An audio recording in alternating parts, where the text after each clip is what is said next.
Arbre de vie, arbre du jardin d'Éden et du paradis de Dieu.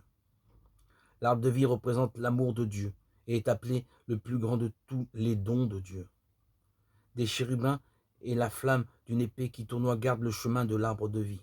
Genèse 3, 24. Jean voit l'arbre de vie et les feuilles servent à la guérison des nations. Apocalypse 22, 2. La barre de fer conduit à l'arbre de vie. Un gouffre affreux sépare les méchants de l'arbre de vie. Il faut qu'il y ait un fruit défendu par opposition à l'arbre de vie. Venez au Seigneur et prenez du fruit de l'arbre de vie. Si nos premiers parents avaient pris de l'arbre de vie, ils auraient été malheureux à jamais. Si vous ne nourrissez pas la parole, vous ne pourrez jamais cueillir du fruit de l'arbre de vie. Le Seigneur planta l'arbre de vie au milieu du jardin.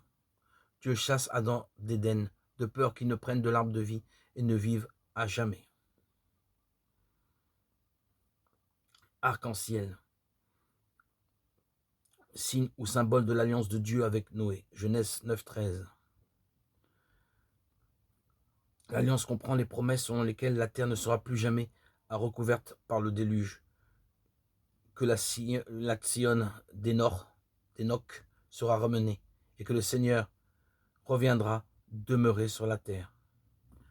Archange. Le Seigneur descendra du ciel à un signal donné à la voix d'un archange.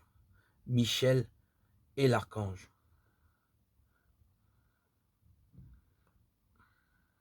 Dans l'Ancien Testament, l'arche représente le bateau construit par Noé pour assurer la vie pendant le déluge. Fais-toi une arche de bois, de gopher. L'arche s'arrêta sur les montagnes du mont Ararat. Les barques jarédites étaient étanches comme l'arche de Noé. L'arche de l'Alliance, également appelée l'arche de Dieu et l'arche du témoignage. L'arche de l'Alliance était un coffre au bloc de bois recouvert d'or. C'était le plus ancien, le plus sacré des symboles religieux des Israélites.